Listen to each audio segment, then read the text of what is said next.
Hoy recibimos la visita de Eugenia Scarpinello, que es abogada, especialista en derechos humanos, y ella está llevando adelante todo lo que es vendría a ser la parte de derecho, la asesoría letrada y el patrocinio de las personas que han sufrido la violencia institucional en el acampe de Molinari. Nos parecía interesante también escuchar qué ella tenía que decir con respecto al tema de la violencia institucional en la zona, ¿no es cierto? Y porque también de paso queremos invitar, porque mañana a la tarde, el día jueves a las 16 horas, realizamos un taller y una charla en el CEPROFA con los amigos, de alguna forma, por así decirlo, de la falda despierta. Así que desde ya dejamos la invitación y bueno, ahora los dejo con Eugenia. Bien, doctora, hacer referencia a estos temas, por un lado, bueno, lo decía Cari, hablar de este acampe, una situación que se dio ahí. Sí, a ver, acá hay unas cuestiones que se deben analizar desde el punto de vista del derecho. Hoy estamos en democracia, pero debemos preguntarnos si esa democracia se está desarrollando en el marco del derecho. ¿Qué quiero decir con esto? Si tenemos un Estado que decide realizar obras, pero esas obras no tienen una licencia social, es decir, una aceptación por el pueblo, donde ese pueblo no se le permite el acceso a la información pública. Y cuando ese pueblo acude al Poder Judicial, a la justicia, para solicitar el respeto de sus derechos, no es escuchado, nos encontramos con algo peor, la violencia institucional. ¿Qué es la violencia institucional? Es la violencia ejercida por algunas de las fuerzas del Estado, en este caso la fuerza policial. El hecho sucedió el 10 de mayo pasado, en donde había un acampe. Durante la madrugada llega un grupo de oficiales que no se identifica, que no tiene una orden judicial pertinente para realizar los arrestos.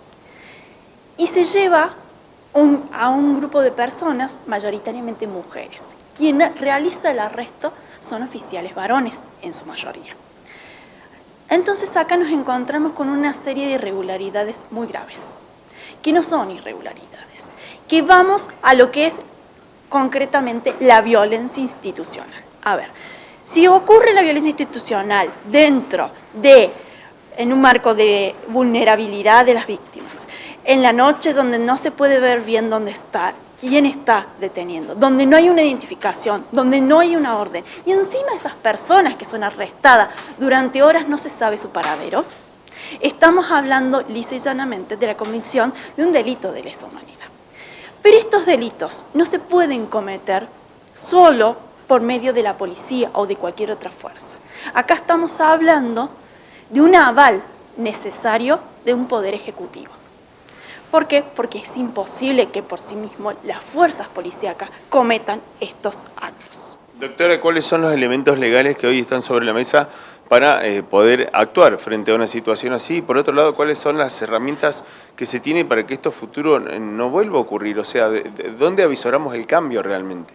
Bien, yo a la ciudadanía le quiero decir que todo hecho de violencia institucional se debe denunciar, ¿sí?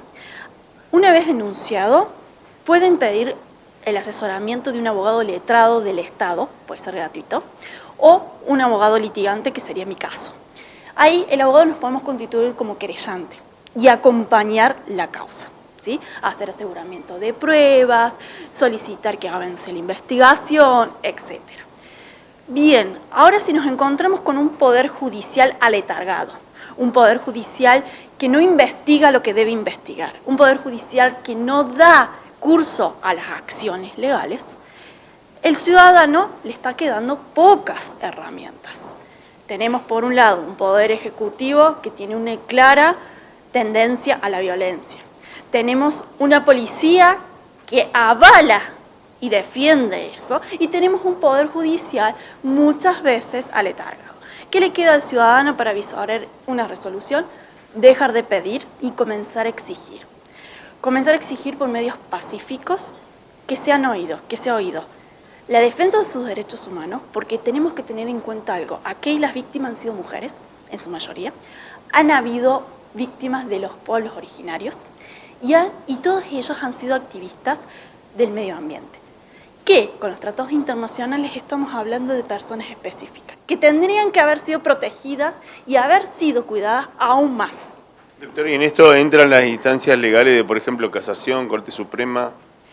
Primero, toda acción se presenta en tribunales de primera instancia. Una vez si tribunales de primera instancia no es oído o no da persecución a las acciones, podemos pasar en determinada instancia a la apelación, que sería Cámara. Si Cámara tampoco da la razón y demás, te queda Tribunal Superior de Justicia. El Tribunal Superior de Justicia ha sido cuestionado más de una vez, estando de una forma bastante cercana al Poder Ejecutivo. Una vez que se nos acaba el Tribunal Superior de Justicia, podemos llegar con algún recurso a la Corte Suprema de la Nación, pero la Corte Suprema de la Nación es lenta, no todos los casos llegan, y es muy difícil proseguir ahí. Como última instancia nos queda la Corte Interamericana de Derechos Humanos, que también es difícil llegar porque tenemos que agotar todas las instancias internas. Esto significa un plazo muy largo. Exactamente, que no dan una respuesta eficaz y definitiva a la situación.